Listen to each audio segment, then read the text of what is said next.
Hello అండి. It's me Swathi Raj. ఈరోజు ఇంకో వీడియోతో నేను మీ ముందుకొచ్చానండి. నాన్ వెజ్ అంటే ఇష్టపడని వాళ్ళు ఎవరు ఉండరు. అందులోనూ మటన్ అంటే ప్రతి ఒక్కరికి ఇష్టము. మన తెలంగాణలో ప్రతి ఒక్కరు మటన్‌ని చాలా బాగా ఇష్టంగా తింటారు. అండ్ అందులోనూ హైదరాబాదీ బిర్యానీ, మటన్ ఎగ్ దమ్ బిర్యానీ నేను చూపిస్తాను నా స్టైల్‌లో. నీట్‌గా వాష్ చేసి పెట్టుకున్న హాఫ్ కేజీ మటన్‌ని కుక్కర్‌లోకి తీసుకోవాలి. అందులో తగినంత oil, fried onions and 1 table spoon పసుపు అండ్ 1-2 స్పూన్స్ కారం, ధనియాల పౌడర్, సాల్ట్ తగినంత వేసుకొని అల్లం వెల్లుల్లి పేస్ట్, కస్తూరి మేతి, పట్టా, లవంగా, సాజీర, ఇలాచి వేసుకోవాలి. అండ్ ఆనియన్స్ కూడా ఈ విధంగా పెద్దగా కట్ చేసుకుంటేనే మనకు మటన్ బిర్యానీకి చాలా టేస్టీగా ఉంటుంది.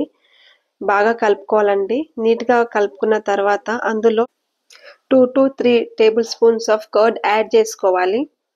ఇలా యాడ్ చేసుకున్న మిశ్రమాన్ని మంచిగా కొద్దిసేపు మ్యాగ్నేట్ చేసుకొని అందులో లైట్‌గా వాటర్ యాడ్ చేసుకొని మన కుక్కర్‌కి పెట్టుకోవాలండి.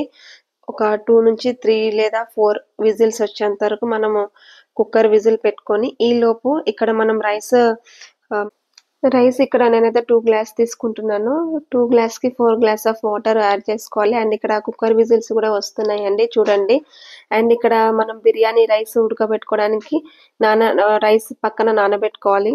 అండ్ అందులో సైడ్‌కి వాటర్ సెపరేట్‌గా 4 గ్లాస్ ఆఫ్ వాటర్ తీసుకొని అందులో పట్టా, లవంగా, సాజీర, ఇలాచి అండ్ రిమైనింగ్ బిర్యానీ మసాలా ఉంటాయి కదండీ! అవి కూడా యాడ్ చేసుకోవాలి. అండ్ అందులో సాల్ట్ ఏసుకొని నీట్‌గా కలుపుకోవాలండి. వాటర్ లైట్‌గా వేడెక్కిన తర్వాత అందులో తగినంత ఆయిల్ మన కూర గంటెతో వేసుకొని కలుపుకోవాలండి. అండ్ తర్వాత అందులో అల్లం వెల్లుల్లి పేస్ట్ పచ్చి వాసన పోతుందండి వేడి మీద వేస్తే. అండ్ అందులో ఒక 5-6 వరకు గ్రీన్ చిల్లీ ఖచ్చితంగా ఏసుకోవాలి. అండ్ నానబెట్టుకున్న రైస్‌ని వాటర్ అంతా తీసేసి రైస్ మొత్తము ఈ విధంగా మరిగే వాటర్‌లో వేసుకొని నీట్‌గా కలపాలి. ఊకే కలపకూడదండి. అండ్ ఇక్కడ పక్కన మటన్ కుక్ అవుతుంది అంటున్నా. ఇలా కుక్ అయిన రైస్ 70-80% ఉడికితే చాలండి. చూడండి కొంచెం పలుకు మీద ఉంది. ఇంకా కొంచెం ఉడికితే సరిపోతుంది. ఇక్కడ మటన్ అయితే ప్రాపర్‌గా ఉడికిందండి. అండ్ దాన్ని ఒక బిర్యానీ బాండీలోకి తీసుకొని మటన్ మొత్తం ఏసేసుకోవాలి. ఏసుకున్న తర్వాత ఇక్కడ రైస్ 70-80% వచ్చాక దాంట్లో రైస్ మనం తీసి పక్కకు పెట్టాలి. గంజి మాత్రం పడేయకూడదండి. నేను ఎందుకు పడేద్దో లాస్ట్‌కి చెప్తాను. అండ్ దాంట్లో తీసి పెట్టుకున్న మటన్‌లోకి పైన మొత్తం రైస్ మొత్తం ఇలా గార్నిష్ చేసుకోవాలండి.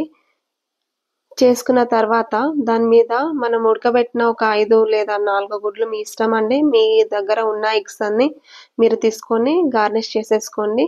ఇలా ఎగ్స్ రౌండ్‌గా పీసెస్‌లా కట్ చేసుకొని ఫ్రైడ్ ఆనియన్స్‌తో గార్నిష్ చేసుకోవాలండి. ఆఫ్టర్ దట్ కొత్తిమీర, పుదీనా వేసుకొని అండ్ ఇలా మన గంటె ఉంటుంది గదా! అట్లకార దాంతో ఇట్లా కాట్లు పెట్టుకొని దాంట్లో నెయ్యి వేసుకోవాలి. అండ్ గంజి చెప్పాను గదా అండి! గంజి గూడా గ్లాస్‌లో గంజి తీసుకొని లైట్‌గా పసుపేసుకొని ఇలా బిర్యానీ మీద రౌండ్‌గా వేసుకోవడం వల్ల ఎంతో టేస్టీ యమ్మీ అయిన బిర్యానీ మన సొంతం అవుతుందండి. అండ్ దీనికి ఫుడ్ కలర్ లేకుండా ఎంతో టేస్టీగా, యమ్మీగా, ఆనందంగా ఫ్యామిలీతో తినొచ్చండి. Mutton egg dum biryani. ఇది ఎక్కువ టైం గూడా పట్టదండి. ఆల్రెడీ మటన్ ఉడికింది. రైస్ గూడా 80% ఉడికింది గాబట్టి చూడండి ఎంత బాగా పొగలు వస్తున్నాయో.